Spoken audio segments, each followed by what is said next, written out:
प्रतिशत के ही और दो नए कॉन्सेप्ट के साथ फिर से मैं यह दूसरा वीडियो लेकर आया हूं और इसमें हम लोग देखेंगे कि दशमलव संख्या का प्रतिशत कैसे निकालते हैं।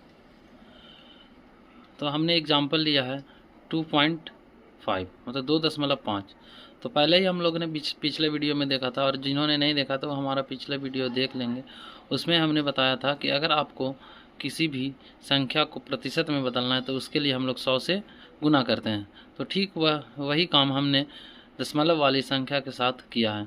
हमने 2.5 में 100 से गुना किया है और 100 से गुना करने के बाद क्या आया है, तो 100 से गुना करेंगे तो हमें प्राप्त होता है 250.0 मतलब कि 25 से गुना किया तो 25 एकम 25 और 2 जीरो तो 2 जीरो बैठा दिया। दशमलव के बाद एक अंक है तो एक अंक है एक अंक के बाद मैंने यहाँ दशमलव बैठा दिया। उसके बाद ये हो गया कितना प्रतिशत में ये बदल गया और ये फिर इसको साफ साफ अगर लिखते हैं तो ये कितना हो जाएगा 250% हो जाता है। ठीक उसी तरह 0.8 को जब 100 से गुना करेंगे तो वो प्रतिशत में बदलेगा।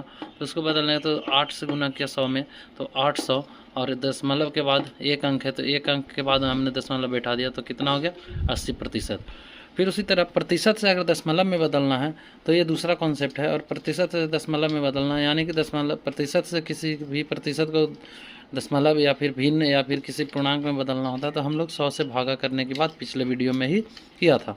तो ठीक उसी को फॉलो करते हुए हमने 20% लिया। 20% को अगर फ्रैक्शन में बदला तो 1/5 आ गया और 1/5 को दशमलव में बदलेंगे तो 5 से अगर भागा देते हैं तो एक में भागा नहीं लगेगा तो हम लोग दशमलव बैठा कर 0 लेंगे। तो फिर उसके बाद दशमलव के बाद 5 दूनी के 10 से ये कट जाएगा। इस तरह से जो 20% है वो दशमलव में बदलने के बाद 0.2 हो जाता है।